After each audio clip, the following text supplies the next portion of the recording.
صل على محمد وآل محمد.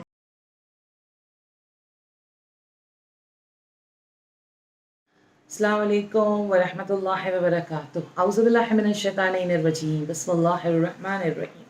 ناظرین محترم، ڈیئر ویورز، آج مثالی خواتین میں اس خاتون کا ذکر کرنا ہے جو ابو البشر یعنی تمام بشر کے جو والد ہیں، ہم سب تمام انسان کے جو والد ہیں، ان کی زوجہ جناب حوا سلام اللہ علیہا کے بارے میں ذکر کرنا ہے، جو اس کائنات میں اولین خاتون بن کر اس دنیا میں آئیں. اور یہ ایسا رشتہ بن کر جناب حوا اور جناب آدم علیہ السلام اس دنیا میں آئے، تشریف رکھے. یہ پہلا رشتہ تھا جو ہسبینڈ اینڈ وائف کا، جو اس دنیا میں تشریف لے کر آئے. بہرحال حضرت آدم علیہ السلام کی جو خلقت ہوئی ہے، یہ دونوں جوڑے کے ساتھ یہاں پر آئے تھے. جو ان کی خلقت ہوئی ہے، حضرت آدم علیہ السلام کا نام ہی آدم اس لیے رکھا گیا کہ جس زمین سے ان کے لیے مٹی اٹھائی گئی تھی، وہ اس زمین کو کہتے تھے ادیم الارض، اس لیے حضرت آدم علیہ السلام کا نام آدم رکھا گیا. حضرت حوا علیہ السلام اللہ علیہ کے بارے میں جناب امام جعفر صادق علیہ السلام کہتے ہیں کہ ان کا نام حوا اس لیے رکھا گیا کیونکہ جو استقان ہوتا ہے، جس کو ہم ایرانی چائے جس میں پیش کیے جاتے ہیں، اس کے پیچھے اس کے نیچے جو اس کو جو سپورٹ کرتا ہے، اس کو عربی میں حوا کہتے ہیں. اسی لیے ان کا نام یعنی because she was a supporter of حضرت آدم علیہ السلام، تو اس لیے ان کا نام رکھا گیا حوا.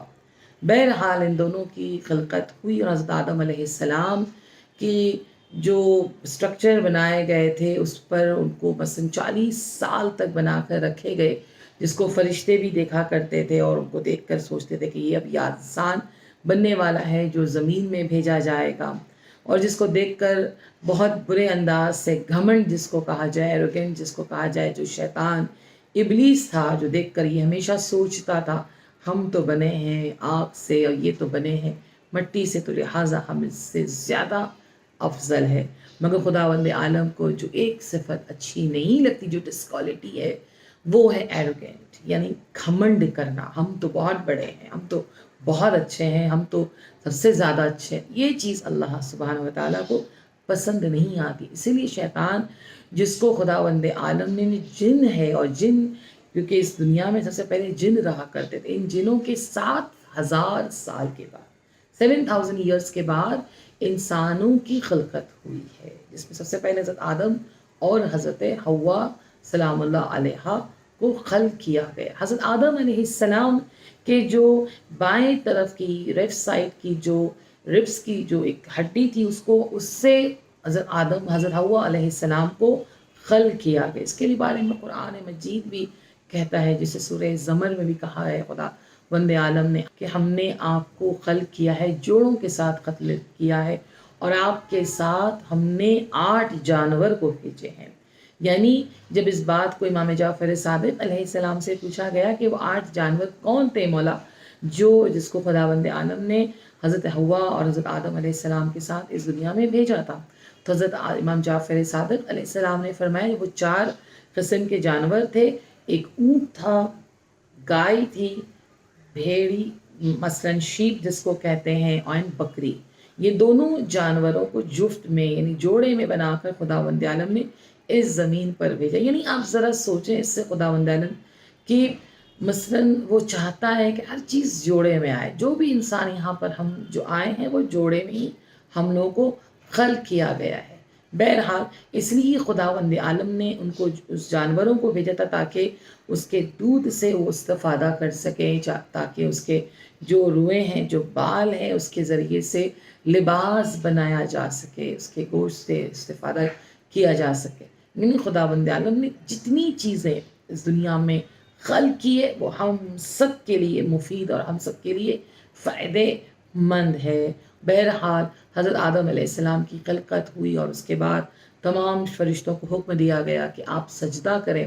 اور سب نے سجدہ کیا ایکسپٹ ابلیس، جس نے سجدہ کرنے سے انکار کیا تو اس کے لیے بھی خداوند عالم نے کہا کہ ام کنت من العالین، کیا تم اپنے آپ کو عالین یعنی علی علیوں جیسا سمجھتے ہو؟ یعنی اس سے سمجھ میں آتا ہے جو علی تھے ان کو سجدے کا مثلاً آپ تم ان کو اپنے مقابلے میں سمجھتے ہو کہ جو تم نے سجدہ نہیں کیا۔ بہرحال حضرت آدم علیہ السلام کی خلقت اور یہ لوگ جنت میں رہنے لگے، مگر میں کیا کہوں انفارچونیٹلی کہ شیطان نے بہکایا حضرت حوا کے ذریعے سے کہ اللہ نے آپ کو مثلاً کھانے قریب جانے کے لیے منع کیا ہے، نہ کہ آپ جانے آپ کھا نہیں سکتی، کھانے میں کوئی حرج نہیں ہے، کھا لیں، دیکھیں کیا رسدار ہے اور کتنا زبردست ہے، کھا لیں۔ تو بعض روایت کے اعتبار سے ہے کہ ایپل کہا گیا تھا کھانے کے لیے، اور بعض کتابوں میں بتایا جاتا ہے گندم کہا گیا تھا، اور گندم زیادہ اسپیسیفک ہے بیکاز کیونکہ مولا کائنات اپنی زندگی میں کبھی بھی گندم کی روٹی نہیں کھائی۔ اس میں فارسی میں ایک پروورب ہے، اگر پیدا نہ تو نہ سر تمام کنات، اگر جو اس کام کو باپ نہیں کر سکتے اس کام کو بیٹا کر کے دکھاتا ہے۔ تو حضرت مولا کائنات سے بھی پوچھا گیا کہ آپ گندم کی روٹی کیوں نہیں کھاتے، گندم کیوں نہیں کھاتے؟ تو مولا کائنات نے یہ جو جواب دیا تھا اس سے ہم سمجھ سکتے ہیں کہ گیہوں کو کہا گیا تھا، کیونکہ مولا کائنات نے کہا میرے بابا آدم سے کہا گیا تھا کہ آپ گیہوں کی طرف نہ جائیں، اسی لیے میں اس بات پر عمل کرتا ہوں۔ بہرحال ان کے کھانے کی وجہ سے ان دونوں کو سزا ملی اور وہ دونوں اس دنیا میں آئے، مگر بعض روایت کے اعتبار سے ہے کہ حضرت آدم علیہ السلام مکے کی سرزمین میں تشریف لائیں اور حضرت حوا سلام اللہ علیہ سری لنکا میں تشریف لائیں، اور ان کے بالوں میں جنت کے پھول لگے ہوئے تھے۔ تو جب وہ اس زمین پر تشریف لائیں، دونوں اکیلے تھے، اور جب انہوں نے جیسے ہی اپنے سر تشریف جو لائیں تو ان کے سر میں جو پھول لگے ہوئے تھے اس سے اتنے خوشبو سے معطر وہ جگہ ہو گیا۔ اسی لیے آج دنیا میں سب سے زیادہ خوشبو جس پھول میں ملتے ہیں وہ سری لنکا کے پھول ہیں۔ اور اسی طرح حضرت آدم علیہ السلام مکے کی سرزمین میں آئے، اور آنے کے بعد ان کے حجر اسود ان کے سامنے رکھا گیا، اور حضرت دو پتھر آئے تھے آسمان سے، ایک حجر اسود تھا اور ایک پتھر جو چور ہو گیا تھا۔ پھر حضرت آدم علیہ السلام سے حکم دیا گیا کہ آپ اس کو آپ دنیا کی طرف اس کو پھینکیں۔ تو روایت میں کہ جہاں جہاں بھی اس کے کنکری گئے یعنی پیبلز جہاں جہاں گئے دنیا میں وہاں مسجد بن گئی، اور حضرت آدم اور حضرت حوا دونوں ایک دوسرے سے ملاقات کیے۔ اور اسی کو دیکھتے ہوئے شاعر نے بڑے اچھے انداز سے کہا ہے کہ جدائی میں حوا کے گریا تھے آدم، دیا واسطہ ان کا خالق کو جستا، ملی آ کے حوا ہوئے شاد خرم، سمجھ میں نہیں آتا اب کیا کہیں ہم، رولائے خدا اور ہسائے محمد۔ دونوں میں آپس میں وہاں پر الحمدللہ دونوں کی ملاقات ہوئی اور اس سے بچے ہوئے الحمدللہ، جس سے ہماری آبادی اس دنیا میں الحمدللہ بڑھی ہے۔ اور اس کے بعد حضرت آدم علیہ السلام کے لیے کہا جاتا ہے کہ ان کی عمر جو تھی 1050 سال تھی، جن کی وفات 15 محرم کو ہوئی ہے، اور ان کو دفن کیا گیا نجف میں۔ مولا کائنات علی ابن ابی طالب علیہ السلام کی قبر جو ہے وہیں حضرت آدم اسی کے بغل میں ان کو دفن کیا گیا، اور حضرت حوا سلام اللہ علیہ جو تھی وہ ٹھیک 1 سال 15 دن کے بعد ان کے انتقال کی، بخار آیا اور اس کے بعد ان کا انتقال ہو گیا۔ اور اس حساب سے سمجھتے کہ 30 محرم الحرام حضرت حوا سلام اللہ علیہ کا انتقال ہوا، جن کو نجف اشرف میں دفن کیا گیا۔ انشاءاللہ پروردگارہ ہم سب کو توفیق دے کہ ہم ان کے ایک اچھے بچے بن کر رہیں، اور دنیا میں پروردگارہ جتنے بھی مظالم